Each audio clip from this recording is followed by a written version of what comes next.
Welcome to SSP West Bengal education. আজকে আমরা সাগর এবং মহাসাগরের মধ্যে পার্থক্য নিয়ে আলোচনা করব।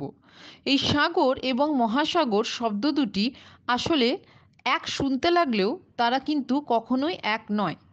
এই দুটি শব্দ জলের বিশাল ভাণ্ডারকেই বোঝায়, তবে এদের মধ্যে যথেষ্ট পরিমাণ ভৌগোলিক এবং বৈজ্ঞানিক পার্থক্য রয়েছে।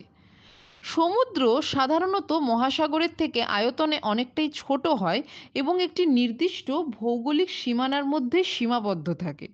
এবং আরও বলা যেতে পারে এই সমুদ্র কিন্তু মহাসাগরেরই অংশ। যেমন আমরা উদাহরণ হিসাবে জিব্রাইল্টার প্রণালীকে নিতে পারি। এই জিব্রাইল্টার প্রণালী একটি সংকীর্ণ জলপথ, যেমনটা আমরা ম্যাপে দেখতে পাচ্ছি, এবং এটি মেডিটেরিয়ান সি বা ভূমধ্য সাগরকে আটলান্টিক মহাসাগরের থেকে পৃথক করছে।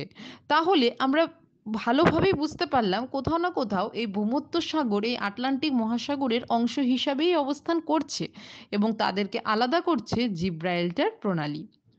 যেখানে মহাসাগর বৃহত্তম জলের ভাণ্ডার এবং প্রায় 3/4 স্থান জুড়ে অবস্থান করছে। এখন এই পার্থক্যগুলিকেই আমরা একটু বিস্তারিতভাবে দেখব, যেখানে আমাদের আলোচনার প্রথম ভিত্তি হবে সংজ্ঞা এবং আয়তন বা নাম এবং আয়তন বা ভলিউম। মহাসাগর কি? মহাসাগর পৃথিবীর বৃহত্তম জলভাগ, যেমনটা আমরা আগে বললাম। পৃথিবীর প্রধান 5টি মহাসাগর, যেমনটা আমরা ম্যাপে দেখতে পাচ্ছি: প্রশান্ত মহাসাগর, আটলান্টিক মহাসাগর, ভারত মহাসাগর, দক্ষিণ মহাসাগর এবং আর্কটিক মহাসাগর। বলা যায় যে এই মহাসাগরগুলি জলের প্রায় 97% অংশ ধারণ করে। অপরদিকে যদি আমরা সমুদ্রকে নিয়ে আলোচনা করি, তাহলে সমুদ্র অবশ্যই মহাসাগরের থেকে অনেকটাই ছোট আকারে বা আয়তনে, এবং এটা মহাসাগরের সাথে যুক্ত। আমরা এর উদাহরণ হিসাবে ভূমধ্য সাগর, আরব সাগর এবং ক্যারিবিয়ান সাগরকে নিতে পারি।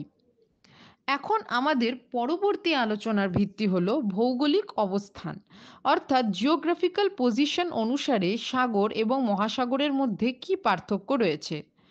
মহাসাগরগুলি সাধারণত বড় ভৌগোলিক অঞ্চলে বিস্তৃত, এবং বলা যায় যে মহাসাগরগুলি দুটি মহাদেশকে পৃথক করে।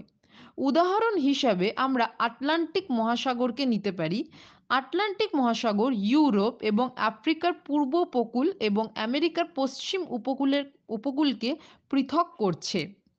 আবার সমুদ্র, যেটা ভূমির কাছাকাছিই থাকে এবং অবশ্যই মহাসাগরের অংশ হিসাবে থাকে, একটি নির্দিষ্ট ভূখণ্ডে অবস্থান করে। উদাহরণ হিসাবে আমরা ভূমধ্য সাগরকে নিতে পারি।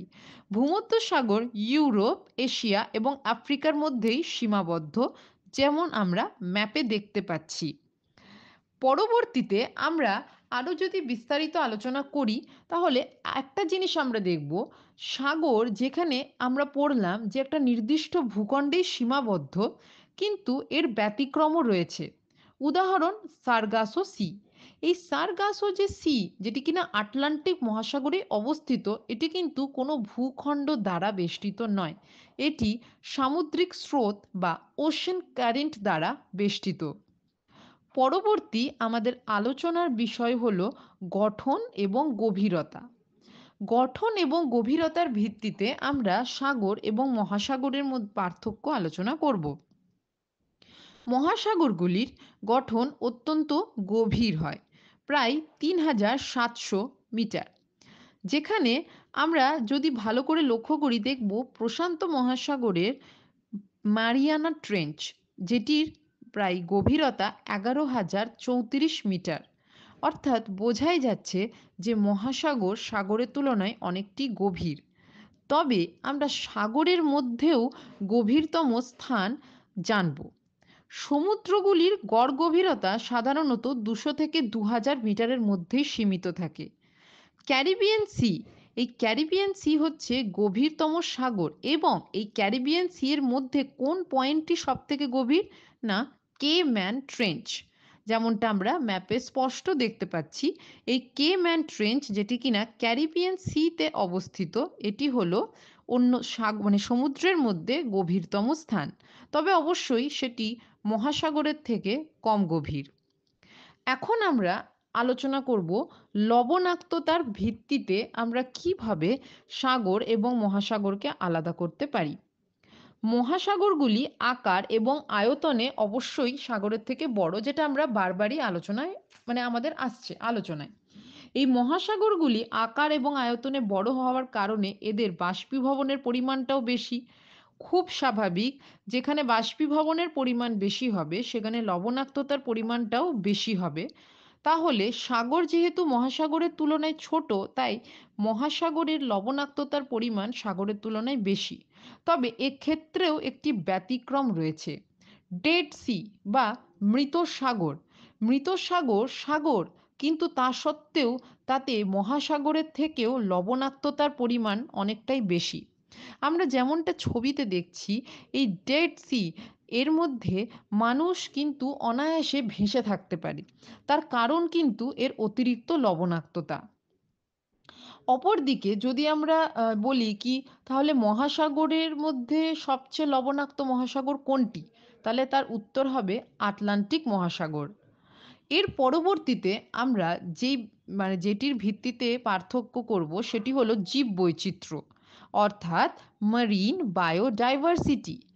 মহাসাগর বা সমুদ্র উভয়েই জীববৈচিত্র্য সমৃদ্ধ, তাতে কোনো সন্দেহ নেই। তবে মহাসাগরের বৈচিত্র্য কিন্তু আরও বেশি। মহাসাগরের গভীরে প্রচুর সংখ্যক অজানা জীবের বসবাস। আমরা উদাহরণ হিসাবে ব্লু হোয়েল, যেটি সবথেকে বড় জীব, ব্লু হোয়েলকে নিতেই পারি।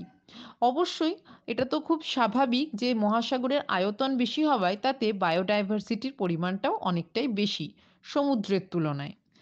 আজকের ভিডিওটি কেমন লাগলো তোমরা অবশ্যই জানিও, এবং এরকম আরও ভিডিও পেতে তোমরা অবশ্যই চ্যানেলটিকে সাবস্ক্রাইব করতে পারো। Thank you.